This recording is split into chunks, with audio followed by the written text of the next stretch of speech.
Oh, thanks be to God. Thanks be to God for bishops with humor, for people with love, for churches to gather us all together. And thanks be to God that God has worked so many wonderful things in our lives.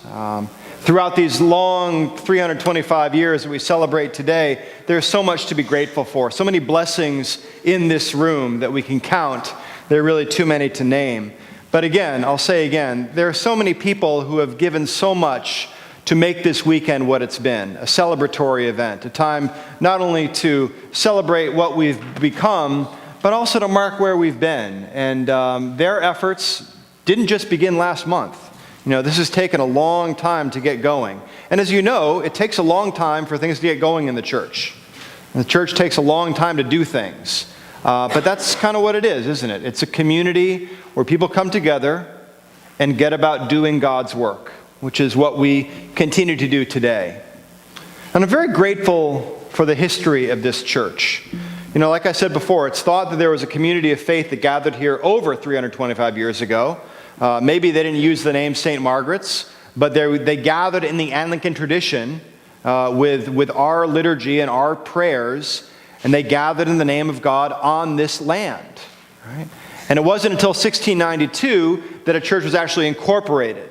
And that's what we carry on with us today. And just like our own history marched on, the history of the United States marched on.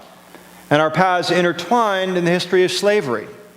And this church has a deep rootedness in the slave trade.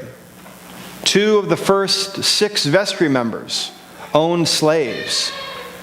Even in the middle 1800s, rectors here owned slaves. The wealth of this church brought from farms was at least done on the backs of slaves. While we have no evidence of it, it's certainly possible that previous churches that were built on this land were partially built by slave labor. So our roots are found, partially at least, in that pernicious enterprise. And we are still living with that history. Even in the Trail of Souls that we did with the diocese 3 years ago, the markers of which you can see 2 of them here in the church, and there are 3 more outside on our grounds, we bear that mark on ourselves. Our church does. And we live with that history. How do we redeem it? How do we weave ourselves through that and come to a place where God can take that ugliness and make it something lovely?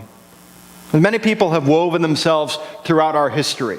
You know, many wonderful people, and there are many wonderful stories to tell. Earlier, I guess it was about 120 years ago, there was a tremendous fight between the vestry members and the rector, right? And it was reported about weekly in the Baltimore Sun what the latest was in the row between the vestry of St. Margaret's and their rector. Who was going to win?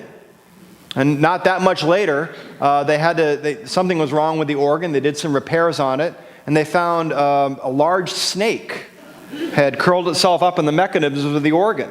And at that time, the organist and the choir master were the same person. It was the rector's wife. And I'm glad that's changed now. I'm glad things have changed.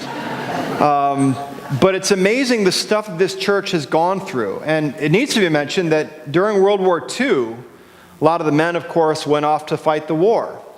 The men who didn't go were set in charge of the church, and they served in the vestry, because, again, it was a different time back then.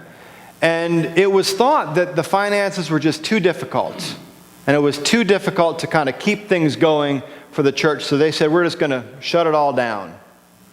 The women of the church said, not today, not on our watch. And the Guild of St. Margaret's Church, the women of the church, got creative, and they started doing dinners, and they started selling things and having different sales. And they raised enough money to keep the church doors open, or else, frankly, we would not be here if not for those women. So when we think about their determination, that's part of our DNA as well. And it got carried on through the fact that this was a place where a couple could retire here, a couple could be ministered to, a couple could do ministry here, and then they died. And they left a gift that would change the way we do things, how we do things, and how much we do them. Ed and Zoe Hall left a gift over 20 years ago that enabled us to give over $2 million away in grants over the last 20 years. Now, all we had at that time that gift was given, all we had was the idea of to give. There were needs in the church. Believe me, there were needs that money could have gone towards. But we had a treasure. It wasn't monetary. That treasure was wisdom. We had a rector who had the wisdom to discern, to press pause. We had a laity. We had lay leaders who had the wisdom to say, what is the gospel imperative? Do we find God within ourselves, or do we find God by serving others? And that gift has been given out tenfold as a result of that wisdom. And our treasure, more so than any monetary gifts, is you, the people of this church. Without the people of this church, we would not have built that building, the Formation building that opened 2 years ago. You made that happen, not only with the gifts that you gave towards it, but with the time and energy you give to this community. And now that building not only houses our Sunday school formation program, and not only houses youth formation on Monday night, but it hosts meetings throughout the week for support groups. It also hosts one of the best day schools in the state of Maryland that is widely accredited. So we have a lot to be proud of. Probably the thing that I'm the most proudest of when I talk about St. Margaret's Church is our lead value of openness. And I talk a lot about this, but just humor me for a few more minutes. We talk a lot about openness at this church. And when we talk about openness at communion, I think it's pretty radical, because we say that this altar isn't so much St. Margaret's altar or an Episcopal altar as much as it is what? God's table. It's God's table. It's not ours. It's not the church's. It belongs to God. And therefore, any impediment, any barrier we want to put up between the people and God's table, I think that's sinful. I think it needs to be taken seriously. And the fact that we have been so persistent in inviting people up and making them feel like they are a part of the community, no matter their denominational background, no matter where they find themselves in their faith journey, their sexual orientation, their gender identification, or any other barrier, we say come. We say come and experience the holy here because we have something special and we want to share it. So what are the challenges that we can look forward to? Because it's one thing to look back on our past. It's another thing to acknowledge our past while looking into the future, right? And saying, what is going to propel us forward towards the vision that God calls us to? And our history offers us some clues. Remember, we are resilient. When our church burns down, we rebuild. And it burns down again, we rebuild again. I think 5 times, yes, Mike? 5 times. We've rebuilt it 6 times. Right? When we fight, we reconcile. When we argue, we make up. And when all seems lost, we get creative. Simply put, we get the snakes out of the organ. And our past also shows us that we still have work to do in that regard. The snake of racism still lays in our garden, and it needs to be wrought out. Racism and discrimination desecrates our relationships with others and with God. It's Satan's work, and we have no share in it. So, redeeming our ugly history, both globally and locally, here, not too far away from Skidmore, not far away from Asbury Broadneck United Methodist Church. Redeeming that history, it might not diversify our church. It might not desegregate Sunday morning, but what it will do is it will mark as a witness to what God is doing in the world. And it says, this might not be as reflective of God's kingdom as this, coming together, right?